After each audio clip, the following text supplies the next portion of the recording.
teachings of the Treaty 7 signatories, which include the Siksika Nation, Piikani Nation, Kainai Nation, the Ithka Stony Nakota Nation, consisting of Chiniki, Bearspaw, and Good Stony bands, and the people of the Tsuut'ina Nation.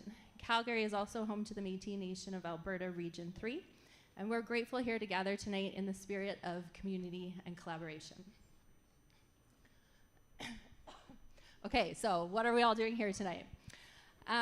We have 50 minutes for 5 companies to pitch, 5 minutes each, followed by a brief 2 to 3 minute investor Q&A period. We're running a tight ship here tonight, so for everybody presenting and coming up on the stage, please keep an eye on the clock. We really don't want to have to interrupt you, but we will if need be.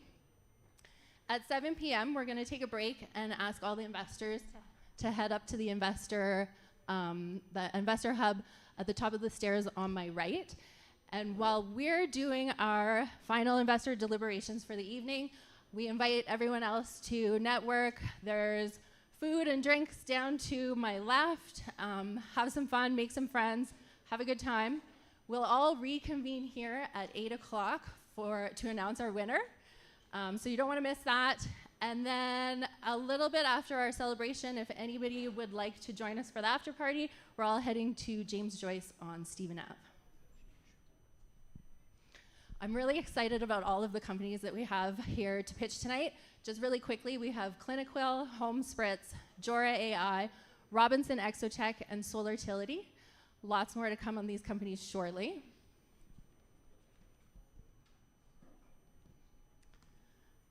So I'll just take a brief moment for anyone in the room that is new to the Startup TNT process. Back in March and April, we had a group of angel investors come together. Each of them threw $5,000 into a pot of money. And tonight, we're giving that pre-committed pool of capital to the winner of the evening. Over the past several weeks, our investors have reviewed a total of 52 applications. Companies have moved through multiple stages of diligence. Investors met directly with founders, they reviewed data rooms, and they worked collaboratively to evaluate and assess this group of companies. And that process has brought us here tonight's top 5 companies. Although tonight may appear as a pitch competition to many of you in the audience, it's really the final step in a diligence process that has been happening over the past 6 weeks. And by the end of the evening, we'll announce which companies our investors have chosen to back. You know, people probably heard me talk about some of these stats before, but I just really want to reflect on this again. The $21 million of capital invested into 128 companies and 550 angel investors engaged over the past 7 years could not be possible without the community and people who show up. I mean, if you look around the stands here, we had to force everybody to get a little close because there wasn't enough seating for everybody. And I think it's a true testament to how powerful an engaged community can be. In Calgary specifically, we invested over $13 million into 39 different companies. There's 185 angels in Calgary as well. And I just want to give a big shout out to everybody here today, even those tuning in online, because everybody here, yes, please give yourselves a round of applause. Woo! Because everybody here and those tuning in online, every share that you put on social media about our events, the companies here, it's about activating local, and none of these impact metrics that we kind of pose today are possible without any of you. So thank you all for that. And of course, our sponsors and our partners who help make this possible. So I could go line by line for every person that's here, but I'll kind of save you a little bit and just kind of talk quickly about what our tiers are about. You know, we have community supporters, close friends, and best friends forever. We really treat our sponsorship like it's about how close you want to be to us, and I think that's really important to remember, because here, capital is important, but relationships are even more valuable than that. So I just want to give a big shout out to our sponsors, our partners, everybody that's here today. There's going to be a few of them coming to present some of the companies here, so if you have time to say hi to them, say thank you on our behalf, please do so. And let the pitches begin! We'd like to welcome Jake down to the stage.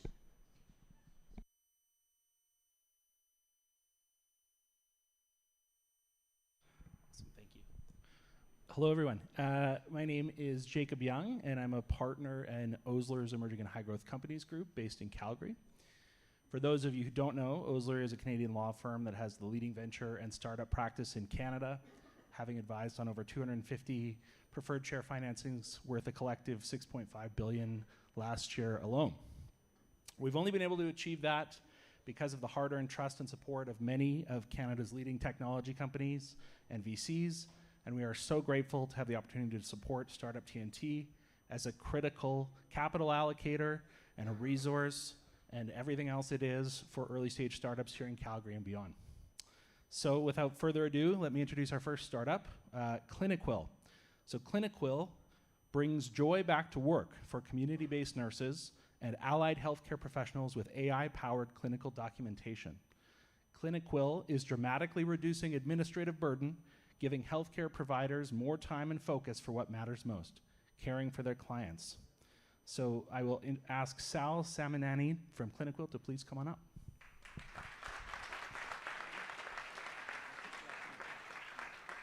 Thank you. Absolutely. Good evening. I'm Dr. Sal Saminani, a physician executive, 55 years old, doing his first pitch. I'm CEO and co-founder of CliniQuill. This is Sikin, my wife. She's right over there. Sikin is the sole occupational therapist in multiple First Nations around Calgary. And she spends her day driving from home to home where she sees her clients, usually without internet and without access to a cell phone. She spends a lot of her time on the phone where she's calling clients, their families, suppliers, the hospital.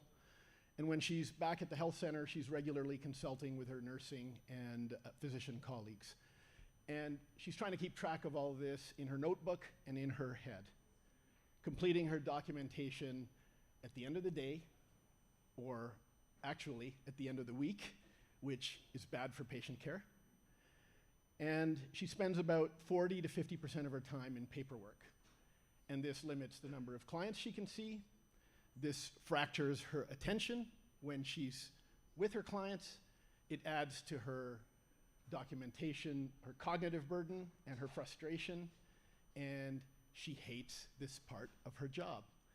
And she's no different than the 150,000 community-based nurses and allied healthcare professionals in Canada. AI scribes are not an experimental category. Canada Health Infoway, the designated national digital health coordinating body, funded 10,000 licenses last year for 9 pre-selected vendors, none of whom met Sikin's needs.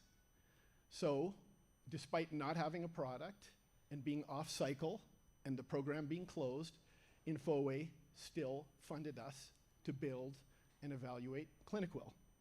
Why? Well, they know our team, including the co-founders of CliniQuill that have spent 18 years building for this workforce, and they know the level of innovation, adoption, and interoperability we've achieved in Alberta, not found anywhere else in the country. And we also gave them many reasons why the current scribes don't work, including they don't work without internet in Canada. How much of our workforce is rural? They only work with voice. Well, images are very important to documentation. Tessa, the home care nurse in the picture, is taking, in the slide, is taking a picture of a wound on one of her clients. Most scribes assume structured appointments, but our users have this non-linear, longitudinal workflow that I already described. And no offense, our users are not going to prompt engineer or build their own custom templates. So we have the tooling to rapidly produce custom outputs for every one of our users. 8 months after CliniQuill funded us, they released their independent interim evaluation to their scribe program, and it included this slide. And the slide shows us 2 things. Number 1, nurses are not adopting the current scribes the same way as other clinic-based professionals are. And number 2, this market is wide open. The people who are adopting it are early innovators. We started building in February, and we've done the work to make sure that our product is ready and that it's hard to copy. Regular iteration and feedback from more than 60 design partners. The only independent study from university-based research partners on the impact of the scribe in a community-based nursing setting in Canada, and a privacy and security posture and experience and relationships that foster trust. So our plan is to start in one large segment where we already have 3 enterprise relationships and 3 niche segments where we already have early traction and no competitors. This is a standard SaaS opportunity. Our users today, again, are innovators, and we expect them to move to early adopters and early majority over the next 3 years. And we expect our users, our revenue, our margins, and our efficiency to improve as we scale and as we reach that magic early majority tipping point. Last week, InfoWay committed another 125 First Nations licenses for 1 year, the second time they have funded us. We have the team, the product, the validation, the market. We launch commercially on Monday, and I hope some of you will be there with us. Thank you.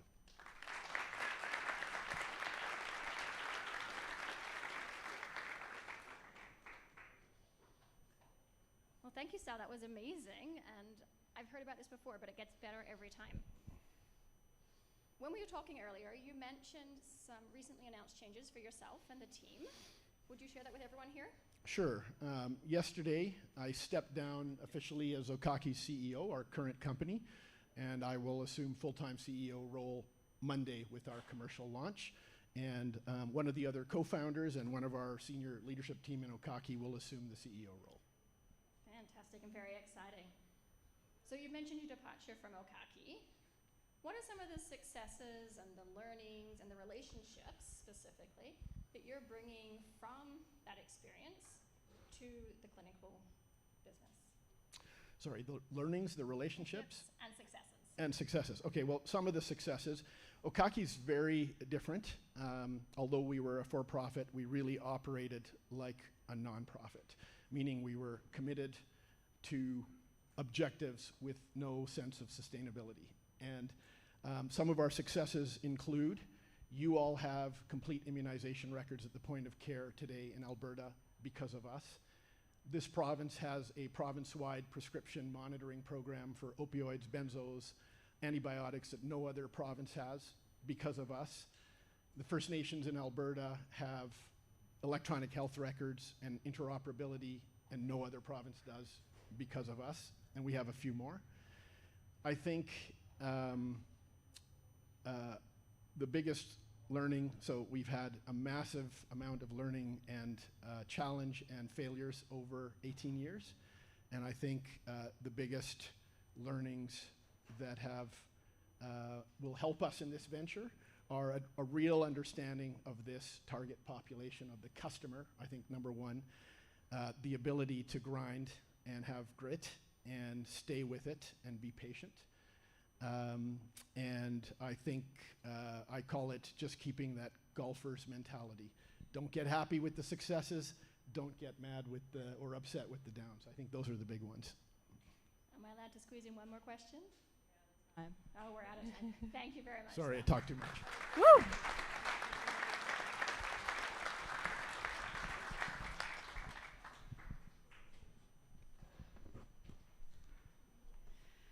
Hi everyone, I'm Brianne Kushnerek, representing MMP as a sponsor of this exciting event. MMP is a Canadian firm helping entrepreneurs navigate various tax and accounting strategies. I work with small business owners like many of yourselves on a daily basis and enjoy being able to provide the financial expertise for you to stay focused on what you do best, which is running and growing your business. I'm introducing Yancel Kane, a founder of Spritz, as one of the top 5 finalists. Spritz is rethinking the residential cleaning industry with a cleaner first model focused on improving working conditions, retention, and service quality. By combining technology-enabled operations with a strong emphasis on supporting cleaning professionals, the company is building a more reliable experience for both cleaners and homeowners. So congratulations.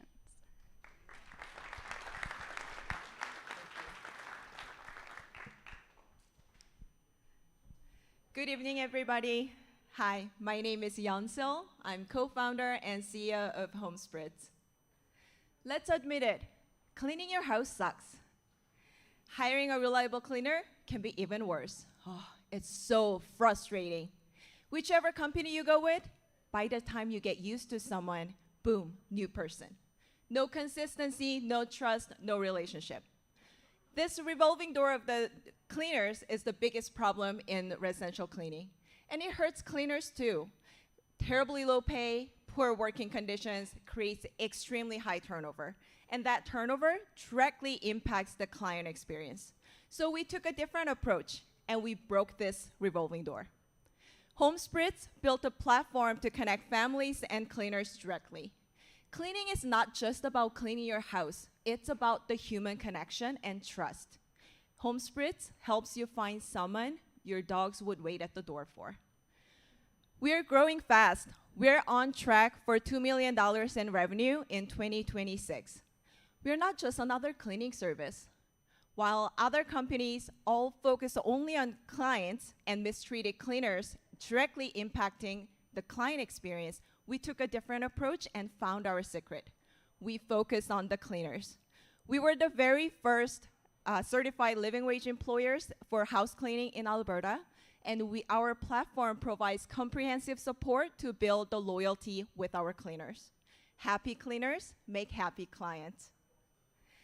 We use AI to automate quoting, scheduling, cleaner matching, payment processing, communication throughout the platform. You get to have direct communications with your cleaners. No more middle companies being the messengers. All cleaners are fully vetted, so you can rest assured and trust who's coming into your home. There's no other company or platform that provides all of this like we do. Let the numbers speak. Our cleaner turnover is roughly 20% compared to 300% industry average.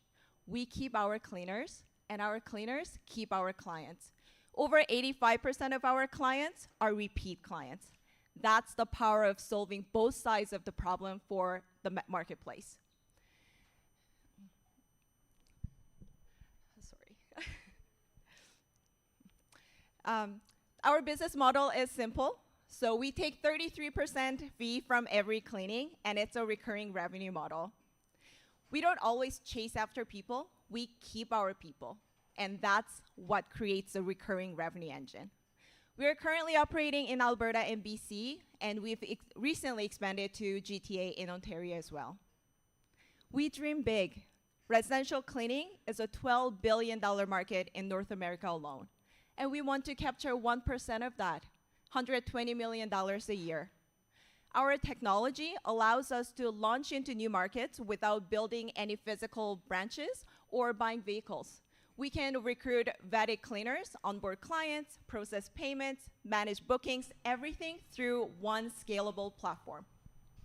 We have the right team to do it. I have my master's in social work, have worked in human services for over 10 years. I know how to motivate, engage, and connect with people. Nick is the full stack developer with full experience in building technology platforms, especially on-demand platforms. He leads our website, booking platforms, and automation. Will has an MBA with finance specialization, and he leads our analytics and our business strategy. So altogether, we have our human side, technology side, and financial side of scaling this platform. We've been operating successfully for over about 8 years now, and we have so much data in understanding this market, customer behavior, cleaner retention, and operational data. We believe we've built one of the largest real-world data set in this space. We are raising $500,000 US dollars round to focus on marketing and further automation to accelerate our growth and expand across Canada. We already have our lead investor secured for half of the amount already. So please come chat with me if you're interested in growing with us. Home Spritz is ready to mop up the market. Thank you.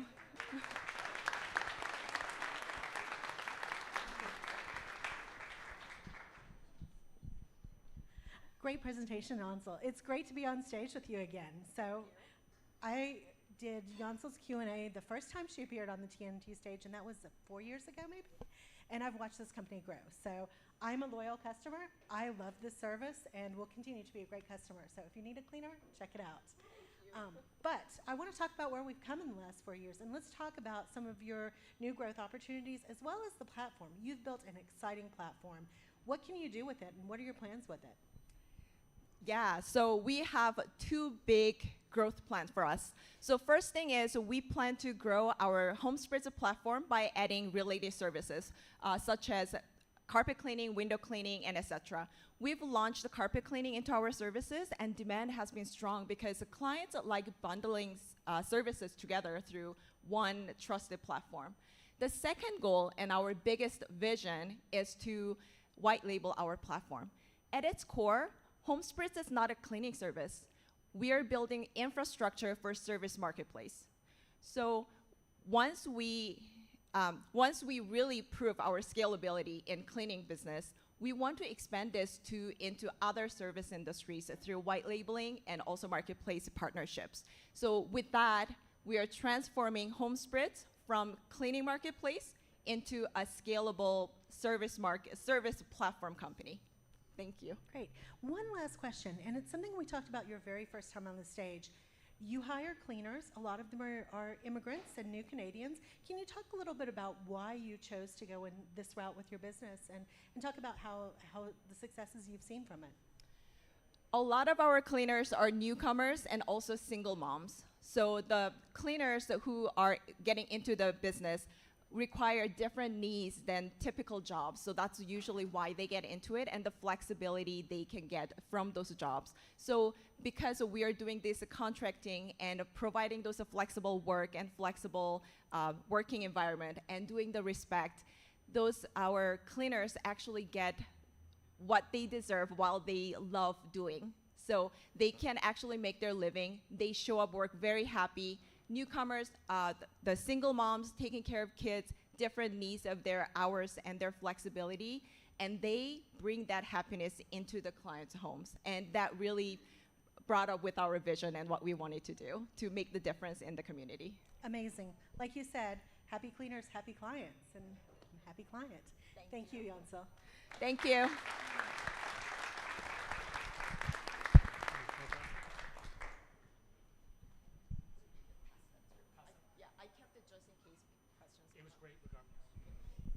Hi, everybody. My name is Craig Elias. I am a Technology Development Advisor. How many people in the room have a TDA? Hands up. That all? All the way up. Come on, it's not a disease.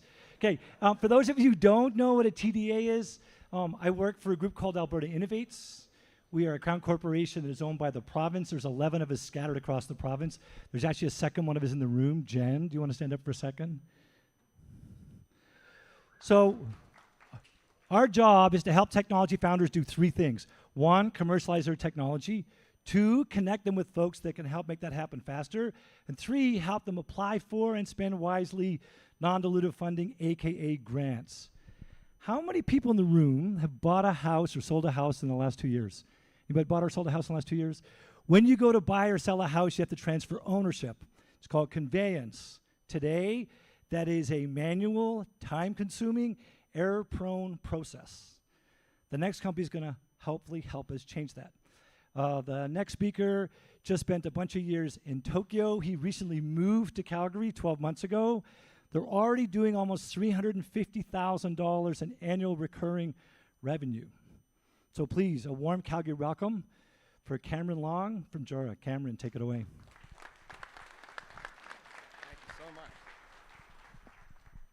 All right, I think Craig kind of spoiled some of the stuff I want to talk about already. Thank you.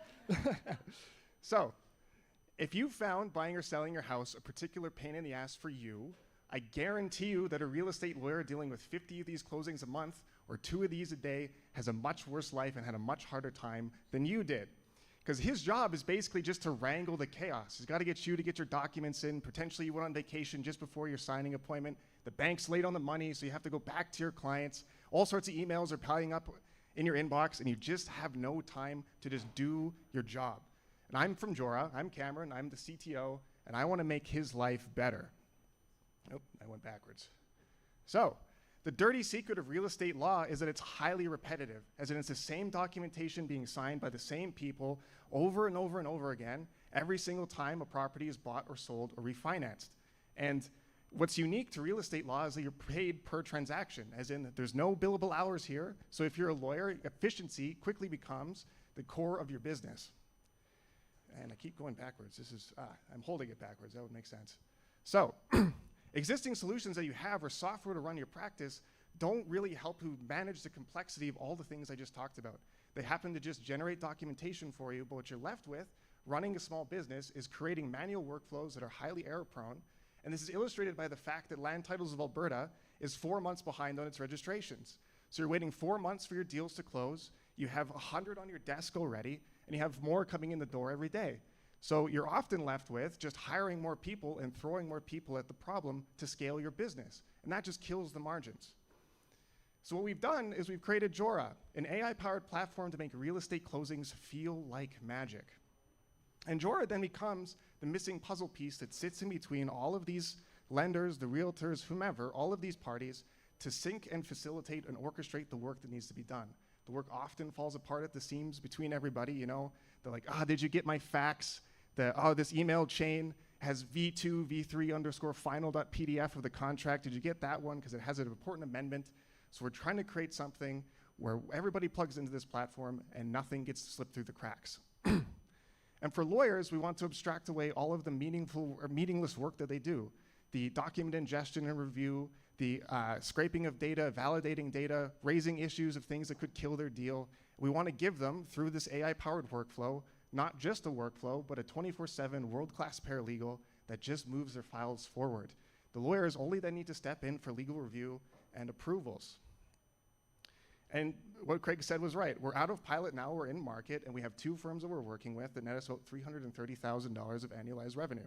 We've signed 5 additional contracts that'll kick in October that will net us about $2.5 million of annualized revenue by the end of this year. And the law firms that we're working with have already seen a huge increase in their efficiency. So same lawyers doing the same deals are netting tons of extra hours, which means a meaningful revenue increase to their business. And it's important to understand that even though at the smallest lawyer, a solo man doing 30 closings a month, still has a high enterprise value to us. So they can be worth up to $54,000 a year in our base contract price. Scaling this all the way up to a multi-office firm that does 500 closings a month would net us about $1 million in contract value. And this conveyancing process exists in every real estate market in the world. We're initially focused on the British common law countries, as in the workflow is mostly the same, the documentations and parties involved are mostly the same. So we can create one platform that exists in all of these nations with a total addressable market of about $1 billion. And we already have the team necessary to make this Jora magic. We're led by one of the largest real estate firms in Western Canada for conveyancing. Paired with that, an ex-Goldman Sachs team that's used to building billion-dollar trading platforms. So we know this market inside and out, and we have the engineering power to make something truly amazing. So now we're ready to scale this. So we already earn revenue. We already have a market product that delivers value to customers from day number 1. So our objectives now are to hit the ground running for the sales cycle this year, expand our product offering, and start to make moves for our expansion globally. Thank you so much.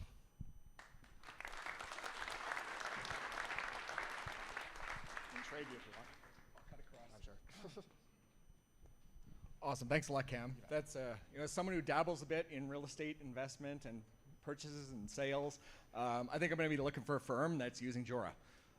So you mentioned the numbers there, pretty impressive. 2 law firms on board right now, $330K. Tell us a bit about global expansion. You mentioned the British Commonwealth and being easily adaptable in those countries. What about going after other markets? Is Jora easily adaptable to other legal systems and other practices?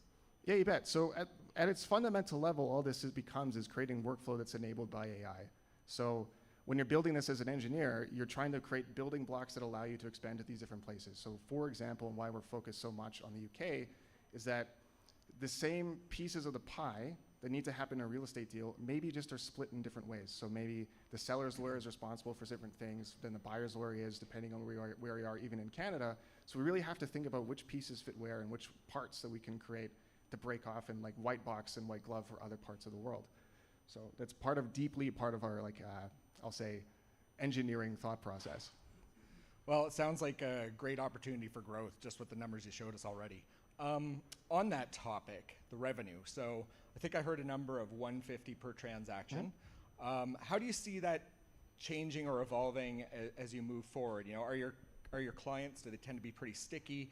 Or do you think you'll have to move the number much, or is that a pretty economical number both for you and for law firms? Sure. So the nice news about this is that it's a client disbursement. So there's not a whole lot of price sensitivity because they end up just passing that on to the clients. I'm sorry. But it's really a breakdown of a couple different things because there's a couple different services that we can provide other than just the base price, which is identity verification, integration, as well as title insurance kickbacks that we get for them using our system. So it really is the base price, I think, will stay relatively stable, and it has for the last couple of years, as in the kind of incumbents have, there's 2 points I want to make, is that one of the incumbents charges as high as $350 a file, but everybody is upset with them for doing that. So there's kind of some price pressure to go lower. So 150 I think seems totally reasonable, but again, it's a client disbursement, so not very many people are that price sensitive in terms from a lawyer's perspective. Okay, Yeah. and right now you're doing a raise of 1.5 That's million, right. I think it is. Yeah. What do you anticipate using the funds for to grow and scale? So the most important thing for us is that the sales cycle for lawyers starts September 1st and ends April 1st. Is over the summer, they're way too busy to onboard a software. They don't even really particularly looking at it. So if we want to reach something where our enterprise contract value is so high, it's so important for us to hit the ground running with as much resources as we have to sign 10 to 15 contracts over the summer. So by this time next year, we're probably hitting $8 to $10 million of annualized revenue. That's really capable if we throw some legwork at it. That's fantastic. Good luck. Thank you so much.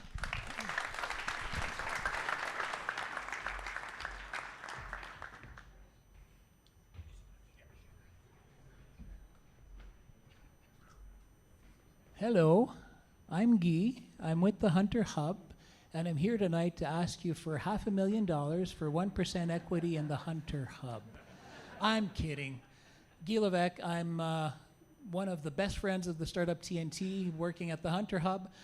Shout out to Ricky and Sanjeevni who are here tonight repping the group. What do?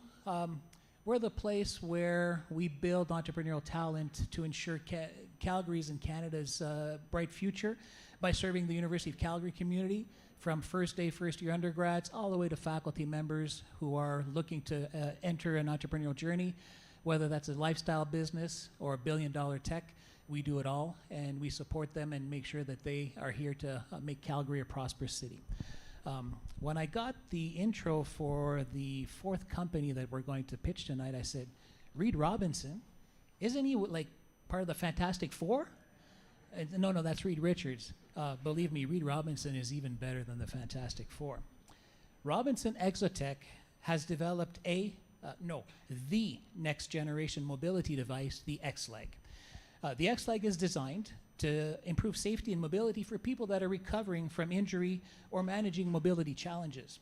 The company continues to this day to develop XLEG to further enhance the user-focused design and improve day-to-day mobility during recovery. XLEG, the evolution of recovery. Reed Robinson, the stage is yours.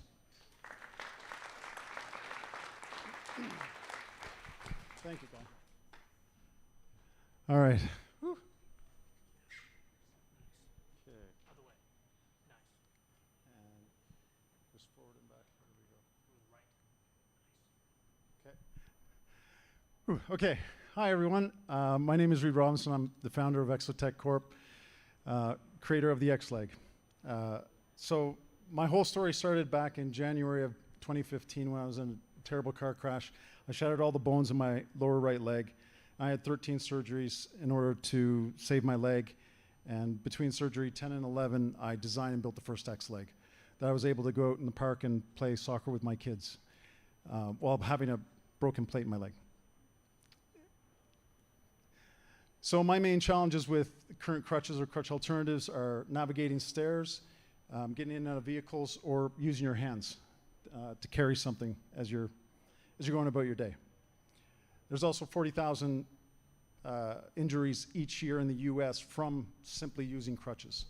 So the solution is the XLEG, a revolutionary, wearable, hands-free crutch alternative that allows you to walk normally while remaining non-weight bearing. I should probably just be walking around while I'm talking, and so you guys can see it. I'm not going to spend a lot of time on this, but this is basically the competition. As you can see, yes, XLEG outperforms the rest by far, and I'm going to hit on some of those points in the following slides. So to begin, unique design, as I said, so it's the only crutch alternative that gives you complete full range of motion while remaining non-weight bearing, and also control of partial weight bearing, which when a doctor tells you, hey, bear 25% of your body weight, how do you do that with crutches? No one's told me how to do that yet. We're first to market, so patented in Canada, US, Australia, and China, pending in 30 countries in Europe through an international patent. We're also registered with the FDA as a Class 1 medical device. Proven market, so the XLEG is in use all over the world for different injuries or different conditions. The XLEG is user-focused, our design, so all the enhancements and improvements that we make are based on user feedback. Medical studies, so we've got 3 medical studies in the queue, one being currently conducted by Colorado State University, another is pending approval from the Chilean government. It's a group of universities and hospitals that want to do that study. And then I've just engaged with the University of Calgary, who have great interest in helping me with the R&D and another medical study. Market overview. Market is huge. So our near-term achievable goal of $10 million is just scratching the surface at 0.28% of that market.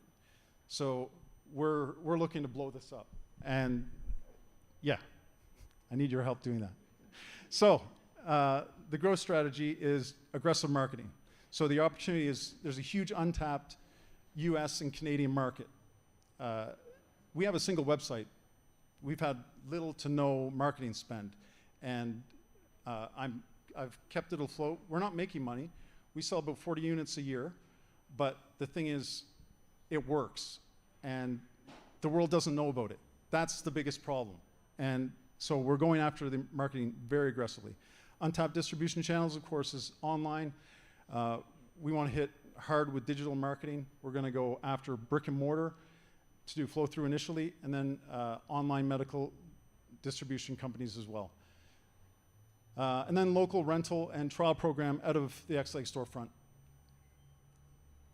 All right, so how will your investment be spent? So be spent to keep pace with demand. So we're going to blast out as much marketing as we can, local, national, and international. And the CapEx will be spent to set up that initial facility, so we centralize manufacturing, and we've got a storefront. The OpEx is obviously just to carry forward and keep pace with that demand, which we can scale very quickly. So I'll draw your attention to the revenue and profit chart with the yellow and green. So if you take a look, those margins are 19%, 41%, 46%, and 56% as we scale up to 10 million. So this is the original team that helped me get the XLEG to where it is today. This is version 5, and there's more versions coming. A handsome guy. I'd like to just round it off and just say, I've done all the heavy lifting. So there's a proven product, proven market. There's no barriers for regulation. Registered with the FDA. Health Canada is no issue. We've had a medical device establishment license previously. So clear path to medical advantage and insurance coverage and zero company debt. So I want to blow this up and I need your help.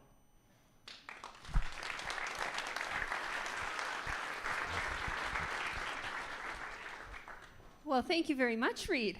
I also would like to see this thing blow up, but first I would like to know, you mentioned more advancements in the product, different versions. Tell us a little bit more about that. Absolutely. So currently, we hold inventory of approximately 100 units that are in some form of production. So we've been manufacturing in small volume. This is we want to blow that up. We want large-scale manufacturing and blow it up. So that's what we have for the version 5. I'm very excited about the version 6. We already have it designed. It's ready to go. It's going to be a pound lighter than this one. This comes in at just under 7 pounds. The next one will be just under 6 pounds. The more exciting piece is the version 7. So as soon as we get the version 6 started, I'm going after the version 7, which our target is to make that into an off-the-shelf product. Whether it's one size fits all or it's a small, medium, large, we want people to be able to inventory it, go into your Shoppers Drug Mart, see it, be able to pick the size that you need, and away you go. Or even walk into the hospital wearing it, right? So I compare this to compression stockings because you can just go in and get them in your size. It's the same gist, right? But different, right? It just makes it easy. The next thing I want to touch on, Reid, is I think what you've presented here shows a great investment opportunity for the group. But I want you to tell us a little bit about the advantage to the community and the society. Tell us how many people in Calgary have this need on an annual basis, and what does that mean for our community when they can use the XLEG instead of crutches? You guys can look at that too. So that is a great question, and so I can spit out some quick numbers. So here in Calgary alone, every year we have 60,000 people that use crutches to some extent due to injury or long-term condition. So that's fantastic. That's a big market. So having that storefront is going to bring in business to begin with. Nationally, we've got 1 million people here in Canada.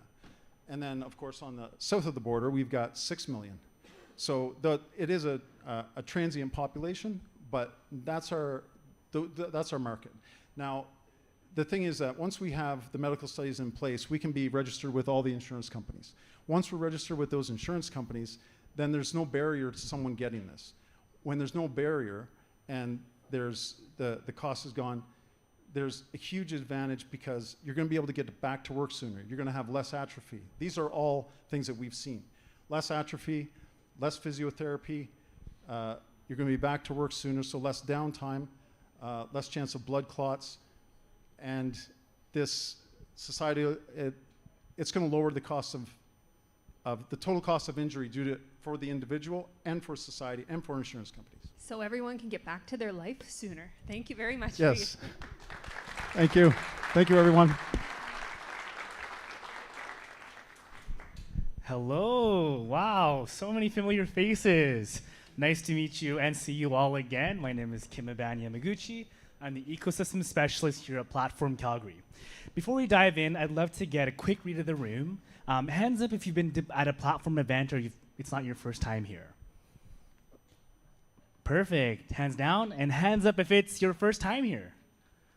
Holy, that's good. Well, thank you so much for coming.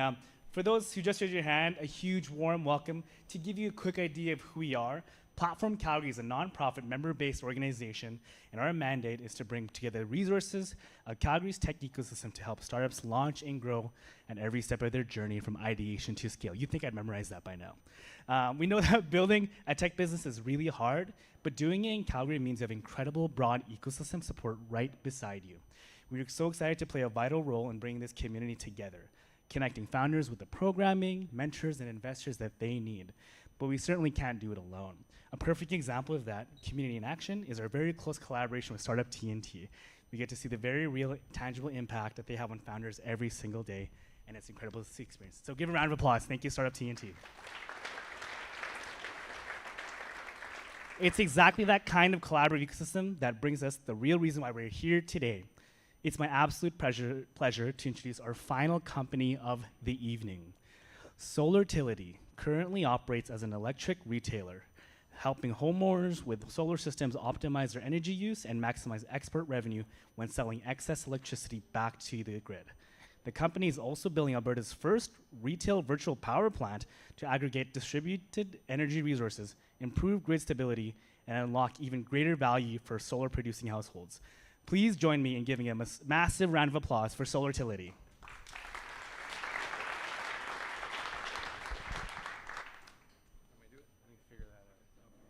You're more technical than I am. Thanks, everybody, for having us here. We're truly grateful. Imagine the average home in Alberta. It's connected to the power grid by a wire. The utility goes into the home, the homeowner pays for the power, and that's the end of the story. That model is breaking. The grid in Alberta was built decades ago, and it was built for a world that no longer exists. The population is increasing, homes are electrifying, people are driving EVs, and the advent of data centers and AI hyperscalers is putting increasing pressure on the grid. Meanwhile, it takes 10 years to build a new power plant, and almost that long again to build the transmission lines. We're falling behind. So what are we going to do? You might think, well, let's just build more utilities faster. But the smart answer is, why don't we use what we already have? There's 45,000 homes in Alberta with solar panels on the roof. But all those systems are what we call grid blind, meaning those panels on the roof and that battery in the garage serve only that home. If the grid is screaming for electricity because there's a heat wave, all those systems sit idly by and can't help anybody else. Imagine instead if those systems were grid aware, connected together with intelligent software. What's that you say? The grid needs 20 minutes of power immediately? No problem. The software wakes up thousands of batteries and directs them to put energy into the grid immediately. The homeowner doesn't notice. The utility company doesn't have to spend another $1 billion on a new power plant. And everyone, from the homeowner to the utility to us, gets paid. This is what we're building. Output the same as a new generation plant, zero concrete poured. Metrics for our retail business. The traditional retail company makes $5 to $10 per month per customer. We make 50.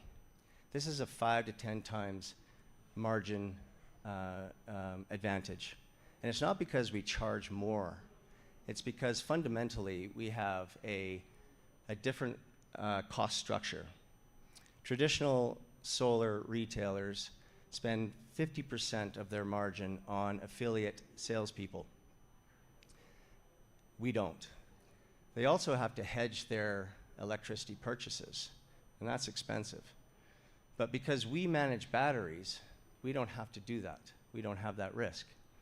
We also keep the margin on imports during high export periods where our competitors aren't able to do that.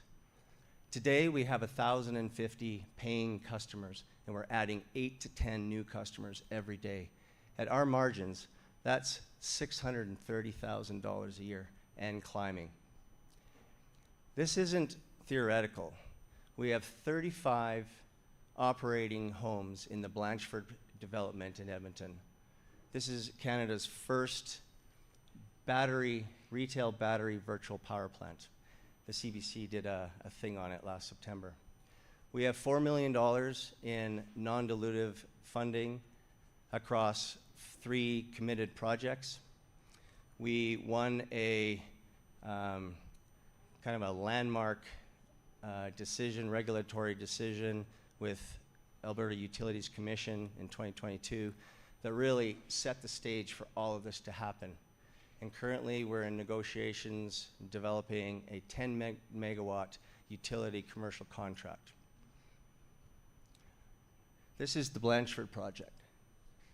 Our partners are EPCOR, the utility, Landmark, the developer, Sonam, the battery supplier, the City of Edmonton, the University of Calgary. This is a coalition, not a pitch. Today we have 35 houses live, By mid-27, we'll have 100. And this is where the story gets interesting. The average homeowner can't afford to drop 30 to 40K on a new solar system and a battery.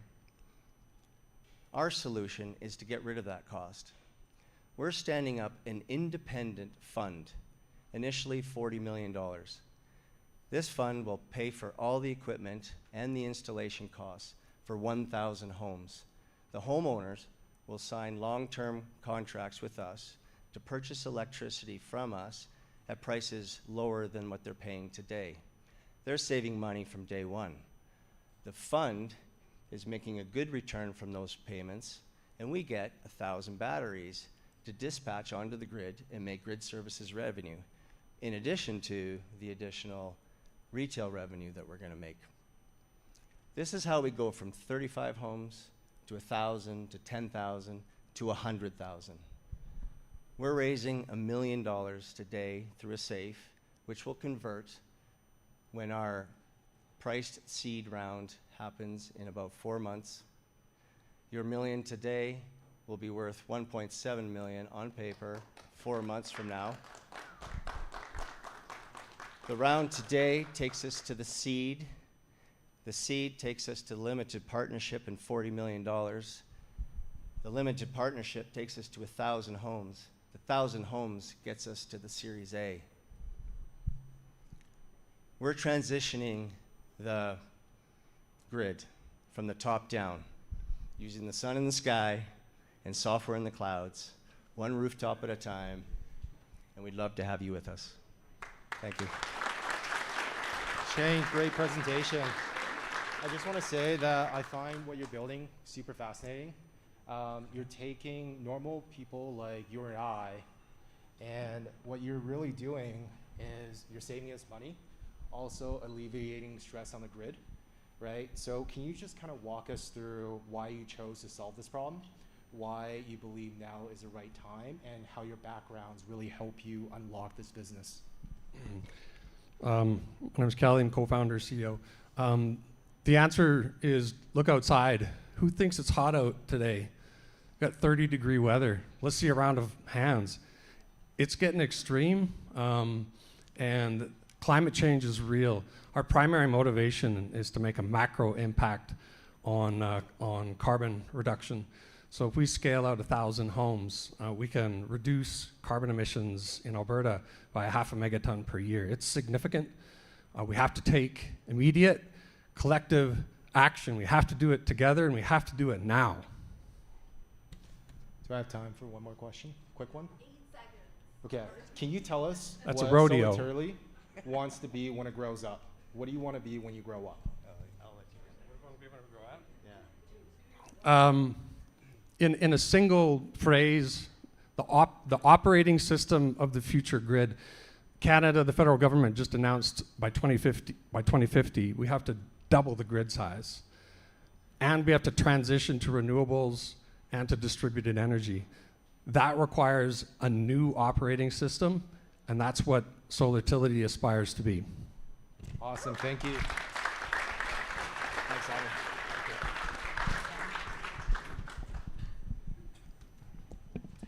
Okay, thank you. Whew, wow. Those are some really great pitches. Who's ready to cut a check? Not yet, it seems. Not yet. I can feel it. I can feel the energy in the room there, so it's going to happen. So in just a moment, I'm going to ask all of the investors to meet me in the deliberation room. But first, just a couple of housekeeping notes from CK. Yes. So we got a bit of time to hang out, have fun, make friends, even build companies right down there. It might be possible. We've seen it before. But in the meantime, you notice this QR code here, and Fred... Oh, no, Fred, where? Oh, I'm blind. I'm so sorry, Fred. Fred's right here. Fred, give his hand one more time. That's Fred. You can see him taking photos tonight. He's doing it all over the room. There's going to be some amazing moments he's going to capture for us all to see for years to come. And if you actually scan that QR code, what's really great by this local company called LivePix, you'll actually see all the photos that Fred's taking in real time. So that way, if you want to make sure that they're updated, they're uploaded the way you want, please make sure you can scan that QR code. You'll be able to see everything in real time, and then we'll be sending the link out to everybody as well. And the QR code is posted around the room somewhere. If Marian is somewhere, wave your hand. he can share more information. Nobody can see about him, but it. he's just on the other side. He's a real person on the other side of this place here by the flower pots. But yes, there should be some QR codes as well. Fantastic. And of course, we have our after party. So, you know, the evening has only really just begun. And so once we complete the deliberations, we'll make the announcement, and then everybody's going to be heading over to James Joyce for the after party there. And of course, we do have a limited budget. We're a nonprofit. We struggle with some of those costs, and some of the costs include drinks for everybody. So if you want to donate to the bar tab tonight, please send an e-transfer to cheers@startuptnt.com. I'm a little bit competitive. I am also from Edmonton. Please don't boo me. But what you need to remember is right now, they've donated quite a bit. They're making us look really bad. So if anybody wants to donate to somebody tonight, that'd be phenomenal. Chris Weinhoppel, I'm terribly sorry if I butchered your name. Chris is right there.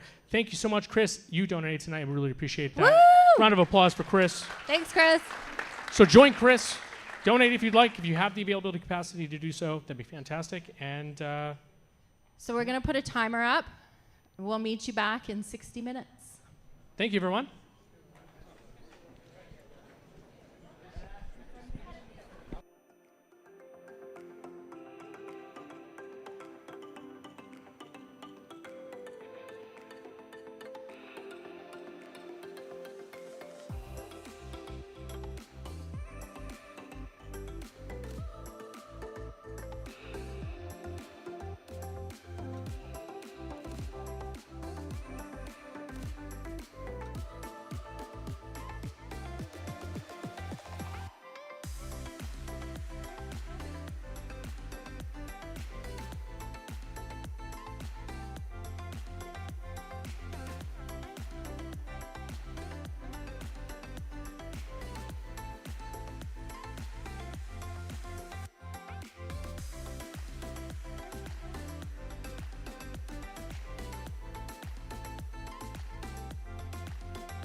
you go.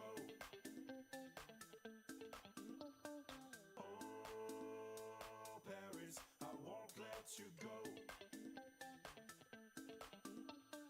Oh, Paris, I won't let you go.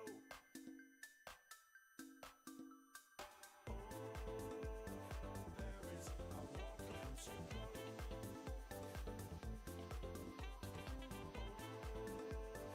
Paris, I won't let you go.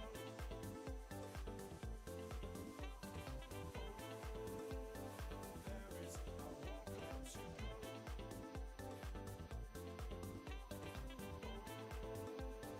Paris, I won't let you go.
Good evening, everyone.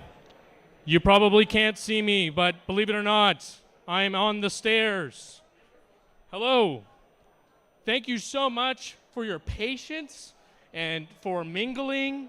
I'd love if everybody could start making their way back to the stage so we can make our announcement for the winner this evening. Thank you so much, everybody.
All right, everybody. Thank you so much for your patience. Oh, we're good. Oh.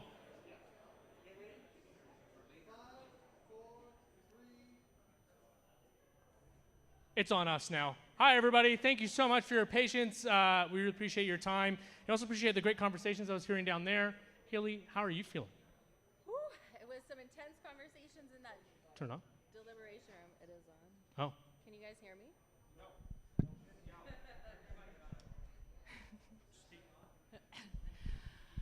This is always my most favorite part of the evening. It was very intense discussions, heated debate. We almost didn't make it back in time, but boy, have we got news for you. But first. Oh, but wait, there's more. So again, quick reminder, after party doesn't end just here. We're going to be going to James Joyce once Platform Calgary tells us to leave because we're partying too much. Understandably so. And of course, if you still want to donate to the bar tab tonight, we are in a little bit of a competition with the Edmonton folks right now. So if you want to support your local founders and make sure everyone's having a good time tonight, please donate to cheers@startuptnt.com. And there's a few folks that I want to shout out real quick about of who've donated already tonight, starting with Kyle Konofsky. Where are you, Kyle? There he is. Kyle with a big donation here. Eden, if you're here, please raise your hand so we know. Even if I can't see you, I appreciate you. Amos as well, coming in with a big donation, and along with Colin Baker from Access Insurance.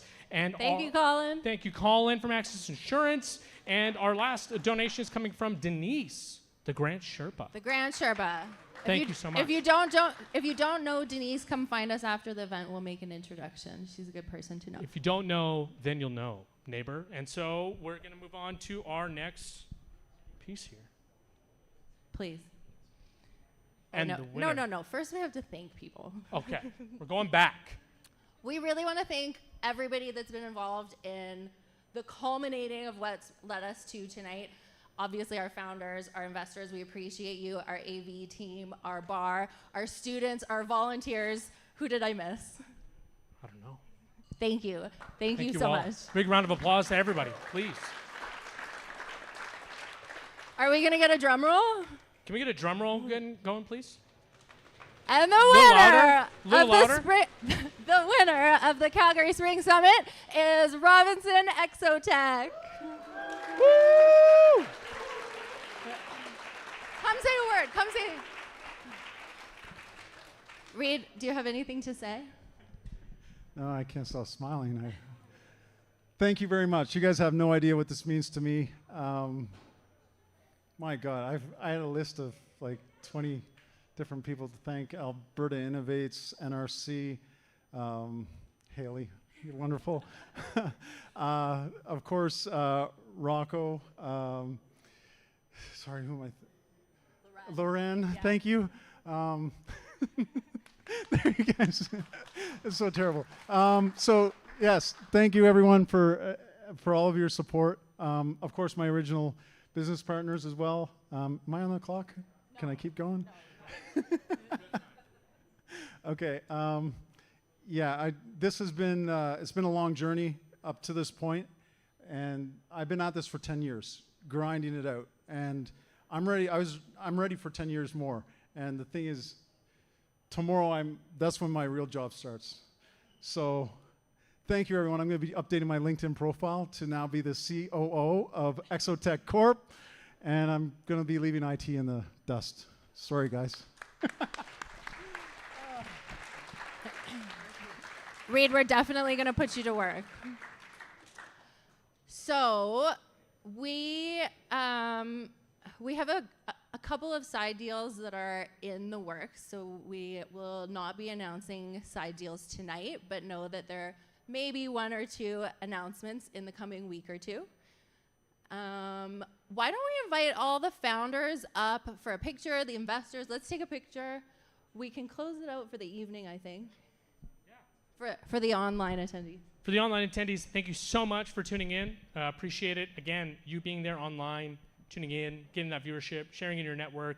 Every share goes a long way, so thank you so much. And for everyone else here tonight, thank you. Again, the power of community is strong, and you guys all showed up to demonstrate that today. Woo!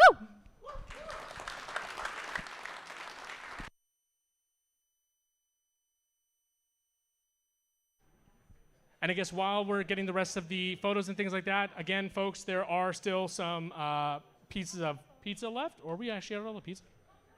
There might be a few more pieces there. But of course, please mingle, mix, hang out here for a bit. And then of course, we're gonna be headed to James Joyce for about 9 o'clock once we're done cleaning up here. So again, thank you for joining us tonight. Appreciate your time, your energy, and everything you brought tonight. And we look forward to the Fall Summit.